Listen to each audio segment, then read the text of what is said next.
वक्त तो हमारा आज के हॉट इशू का खारजा पॉलिसी पाकिस्तान की कामयाब है, लेकिन मुआशी पॉलिसी उतनी कामयाब नहीं है जितनी होनी चाहिए थी। इसके बारे में बात करेंगे। सेनेटर अफरानुल्लाह खान साहब ने हमें ज्वाइन किया। मुस्लिम लीग नून से आपका ताल्लुक़ है, हुकूमत में हैं। ये बताइएगा, एक तो अब्बास अरागची वज़ीर ख़ारजा ईरान वापस पहुँच चुके हैं ओमान का दौरा करके, कल वो गए थे। ये चल क्या रहा है कि इतनी ज़्यादा सफारतकारी हो रही है लेकिन ख़बर जिसे कहते हैं वो नहीं निकल रही, क्या वजह है इसकी?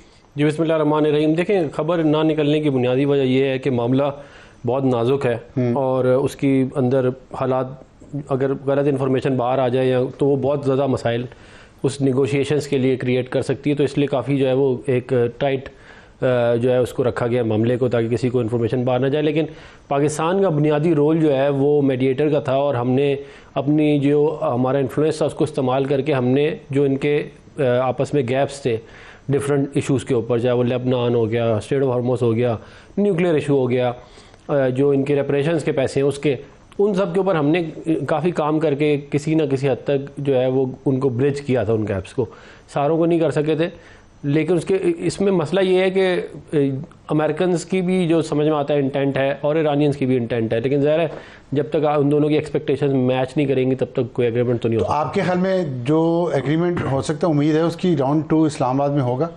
देखिए, ये मेरा ये ख्याल है कि लग यही रहा है कि इसका राउंड 2 होगा।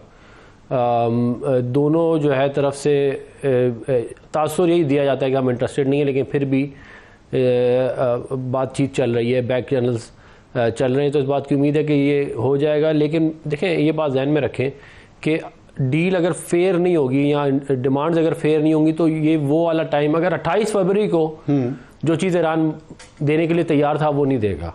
बुनियादी बात ये है। अच्छा, अब वो तो नहीं देंगे ना। अब आपने उनके मुल्क के $270 अरब का उनको नुकसान कर दिया, उनको बेड़ा गर्क कर दिया उनकी इकॉनमी का। ठीक, तो अब वो उस चीज़ के ऊपर तो इतनी आराम से नहीं आएंगे। अच्छा, ये जो पाकिस्तान का जहाज़ उनको लेके गया, वही लेके आया वापस, इसके पीछे क्या सिंबॉलिज्म है?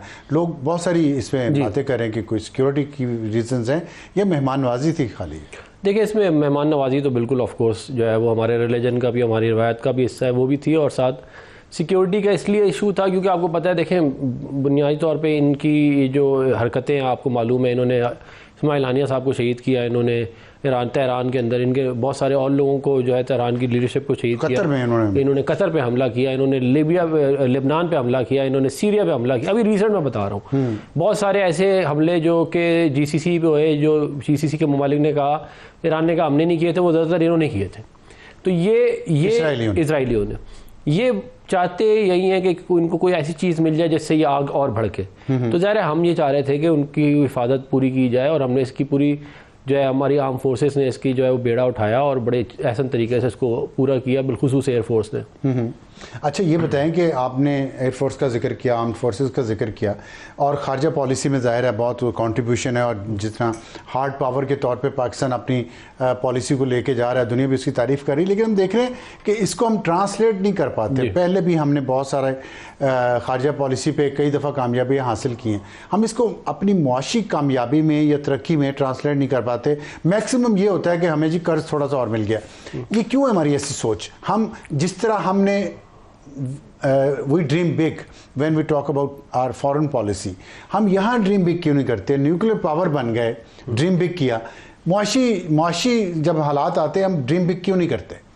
देखिए, इसके अंदर बहुत दफ़ा हमारी अच्छी इकॉनमी की पोजीशन आई है जिस पे वो टेक ऑफ कर रही थी, मगर बदकिस्मती से ये बूम और बस्ट का एक साइकिल रहा है। वो उड़ती है, फिर वो दोबारा से अब तो ऐसा नहीं गिर जाती है। लेकिन अब जो हमें लग रहा है, लोग तो उस पर कह रहे हैं, नज़र उतारें कि इतनी ज़्यादा कोऑर्डिनेशन है सिविल और मिलिट्री की आदत। मैं बेसिकली हिस्टोरिकली बता रहा हूँ बात, लेकिन अभी इस वक्त आप बिल्कुल ठीक कह रहे हैं, बहुत अच्छी कोऑर्डिनेशन भी है।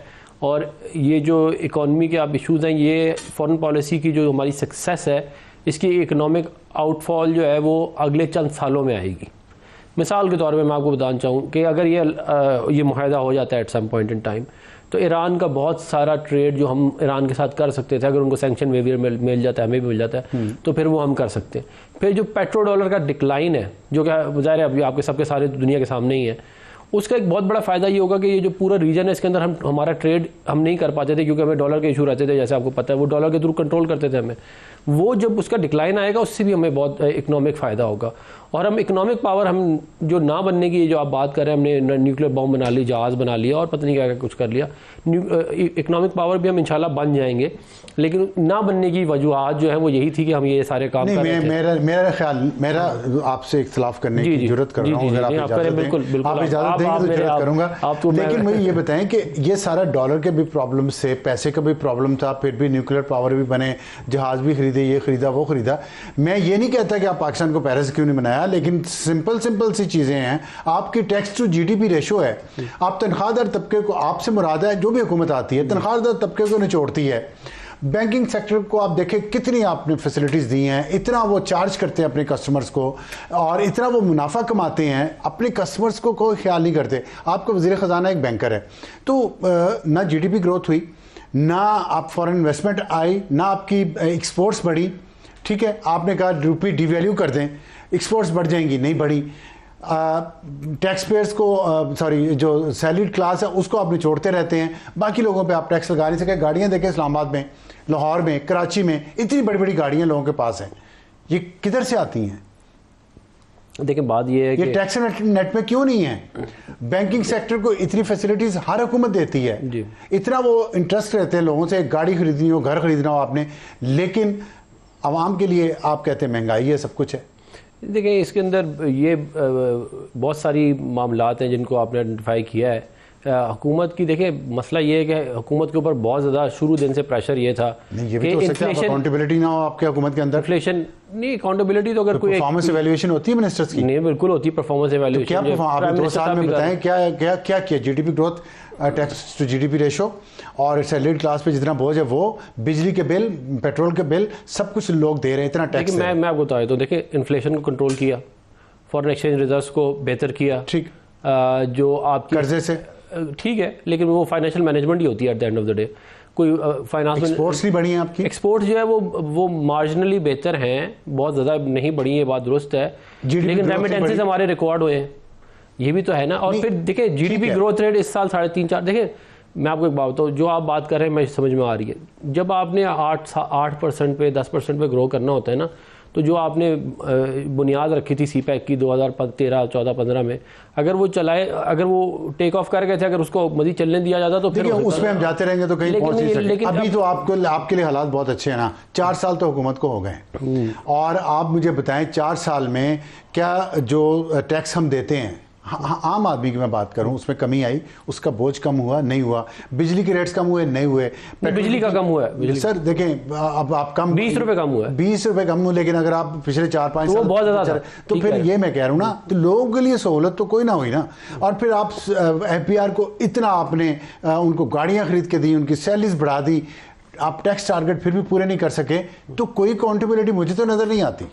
नहीं देखिए FBR के अंदर जो है वो इसको जो है पेपरलेस सिस्टम जो है वो वज़ीर आज़म साहब ने जो है इंट्रोड्यूस कराया था, उसके अंदर बहुत सारे मसाइल ज़रूर हैं, ये मैं आपसे एग्री करता हूँ। इसके ऊपर मुख्तलिफ एस्टिमेट्स मौजूद हैं बस के मामलात वहाँ पे कितने ख़राब हैं, उसके अंदर जो है वो काम उसके ऊपर किया जा रहा है और आने वाले दिनों में इंशाल्लाह इसके ऊपर बेहतर न्यूज़ आएगी। लेकिन बाय एंड लार्ज मैं आपको ये बता रहा हूँ कि इकॉनमी के ऊपर अगर हम अगर इस ट्रैक पे चढ़ते रहे कि हमें फॉरेन अफेयर्स में सक्सेस मिलती रही, तो वो eventually it will start to translate economic development as well. चलिए अल्लाह करे आप अगर, लेकिन फॉरेन अफेयर्स में जो सक्सेस मिली है वो 3 लोगों की मेहनत से मिली है, और उसमें ये मेरा ख्याल है कि जो फॉरेन मिनिस्टर हैं उनकी जो कोशिशें हैं, उनका जो काम है, ऐसा बाकी भी मिनिस्टर्स आपके करें तभी बात बनेगी। नहीं, डार साहब जितना ज़बरदस्त माशाल्लाह जिस डिपार्टमेंट में भी वो जाते हैं उस एक्सेल करते हैं, फाइनेंस में भी उन्होंने एक्सेल किया था, तो डार साहब जो है उनकी तो परफॉर्मेंस करवा लें और 2-3 जगहों पे और लगा दें।